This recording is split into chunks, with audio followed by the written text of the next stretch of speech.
Halo anak-anak, apa kabar? Semoga selalu dalam keadaan sehat ya. Hari ini kita belajar tema 2, Persatuan dalam Perbedaan, subtema 1, Rukun dalam Perbedaan, pembelajaran 2 bersama Ibu Madi. Sudah siap untuk belajar? Sebelum kita belajar, adapun tujuan pembelajaran hari ini yaitu yang pertama, setelah mengamati gambar dan membaca cerita tentang persatuan dalam perbedaan, siswa dapat mengidentifikasi manfaat persatuan dalam kehidupan dengan tepat. Kedua, dengan mengamati gambar dan membaca tentang tarian daerah Indonesia, siswa dapat mengidentifikasi pola lantai tarian daerah dengan tepat. Perbedaan yang menguatkan. Kampung Cempaka adalah sebuah kampung transmigran. Warganya berasal dari berbagai daerah padat di Pulau Jawa. Hal itu menjadikan mereka berbeda suku maupun agama. Di Kampung Cempaka hiduplah 5 orang sahabat. Ada Asna yang berdarah Sunda, Utami dari Banyuwangi, Tony seorang anak etnis Tionghoa yang sebelumnya tinggal di Semarang, Wande dari suku Tengger di Jawa Timur, dan Marta anak seorang pendeta yang dahulu tinggal di Solo. Di Kampung Cempaka, rumah mereka bersebelahan dan mereka pergi ke sekolah yang sama. Itu sebabnya mereka sangat akrab. Mereka suka bermain bersama dan sering menghabiskan waktu di rumah satu sama lain.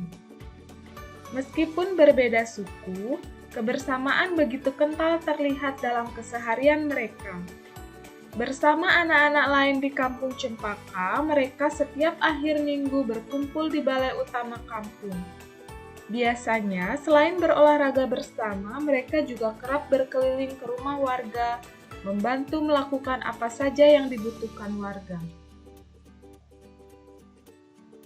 Kadang-kadang mereka membantu warga lanjut usia sekedar membereskan rumah atau menyiapkan makanan. Sesekali mereka juga membantu orang tua yang sedang bekerja bakti membersihkan lingkungan. Dari Tony, mereka belajar menari barongsai. Lalu, mereka ajarkan tarian itu kepada anak-anak sekampung. Sementara itu, setiap tiba saat panen, Wande dan keluarganya akan sibuk memimpin warga membuat tumpeng gede, yaitu nasi khas dari daerah Tengger yang dibuat untuk mensyukuri berkah Tuhan dalam wujud panen raya. Sikap toleransi yang ditunjukkan kelima sahabat itu memang sekadar berupa hal-hal kecil.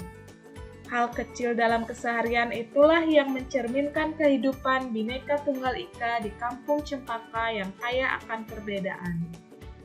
Mereka hidup damai berdampingan dan tulus saling menjaga.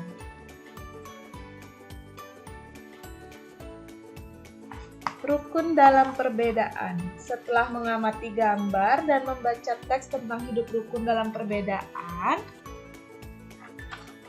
ini ada beberapa kesimpulan tentang persatuan melalui hidup rukun dalam perbedaan. Nanti anak-anak kerjakan 3 soal ini di buku tugasnya ya. Manfaat persatuan. Hidup rukun bermanfaat bagi kehidupan semua orang untuk menjaga keharmonisan satu sama lain dan persatuan. Persatuan dan kesatuan mengandung arti bersatunya beragam corak menjadi satu kebulatan yang utuh dan serasi. Menjalin persatuan dan kesatuan hendaknya kamu biasakan dalam kehidupan sehari-hari.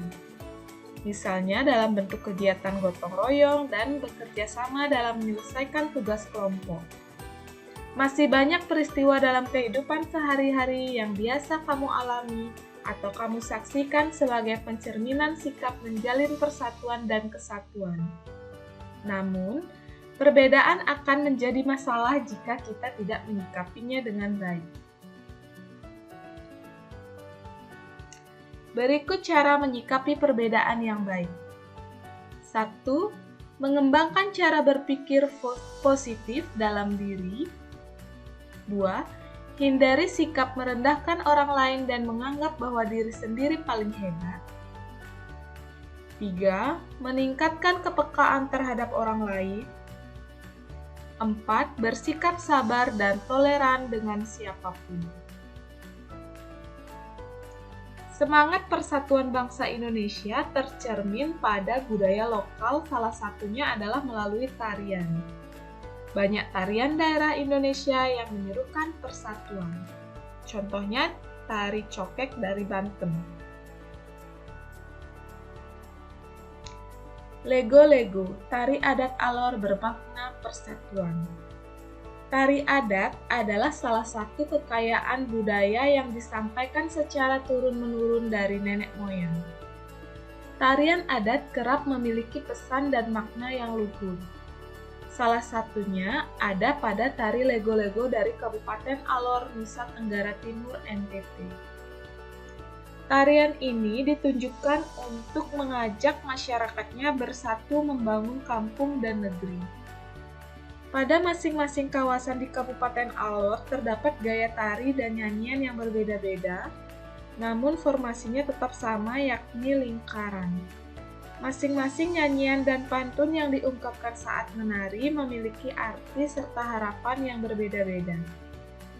Beberapa literatur menyatakan bahwa tarian ini sempat menjadi tari perang. Sekarang tarian ini lebih sering digunakan untuk menyambut tamu. Tamu disambut oleh masyarakat yang dituakan lalu diajak menuju sebuah pohon besar yang rindang dengan beberapa warga perempuan yang berpegangan tangan mengelilingi pohon. Tamu dipersilahkan untuk ikut serta dalam tarian tersebut. Dengan gerakan kaki yang diatur sedemikian rupa, penari akan bergerak mengitari pohon. Pada saat yang sama, sirih pinang dan minuman sopi ditawarkan.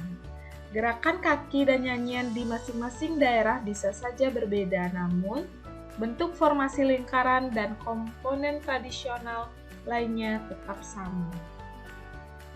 Di dalam lingkaran ada 3 lelaki yang memiliki tugas berbeda. Ada pemukul gong yang nadanya akan digunakan untuk menghitung langkah penari. Kemudian ada seorang lelaki yang bernyanyi sekaligus mengucapkan pantun, dan seorang lagi bertugas membagikan sirih pinang serta minuman sopi. Selain menjadi identitas setiap suku, tarian ini menjadi salah satu identitas pemersatu masyarakat Alor yang punya mimpi agar masyarakat dan pendatang terus bersatu membangun kampung serta negeri. Setiap tari tradisional terdiri atas penari yang melakukan tarian secara perorangan, berpasangan, atau berkelompok. Kegiatan menari lebih dari 1 orang, apalagi berkelompok dalam jumlah yang cukup besar, membutuhkan kekompakan. Posisi dalam menari perlu diperhatikan oleh seorang penari. Pengaturan posisi ini disebut dengan pola lantai tari. Nah, pola lantai tari adalah garis yang dilalui penari pada saat melakukan gerak tari. Berikut beberapa macam pengembangan pola lantai garis lurus. 1. Pola lantai vertikal. Pola lantai vertikal yaitu penari membentuk garis vertikal, yaitu garis lurus dari depan ke belakang dan sebaliknya. 2. Pola lantai horizontal. Pola lantai horizontal yaitu pola lantai di mana penari berbaris membentuk garis lurus ke samping. 3. Pola lantai diagonal. Pola lantai diagonal yaitu pola lantai di mana penari berbaris membentuk garis menyudut ke kanan atau ke kiri. 4. Pola lantai garis melengkung. Bentuk pola lantai garis melengkung dapat dikembangkan menjadi berbagai pola lantai, yaitu lingkaran, angka 8, huruf U, dan huruf S. Pola lantai melingkar yaitu pola lantai di mana penari membentuk garis lingkaran. Nah, berikut gambar pola lantai vertikal pola lantai horizontal, pola lantai diagonal, dan pola lantai garis melengkung. Bisa diperhatikan ya anak-anak, di buku tema anak-anak juga sudah ada. Nah, sekian pembelajaran kita hari ini. Terima kasih anak-anak. Sampai jumpa di video pembelajaran selanjutnya.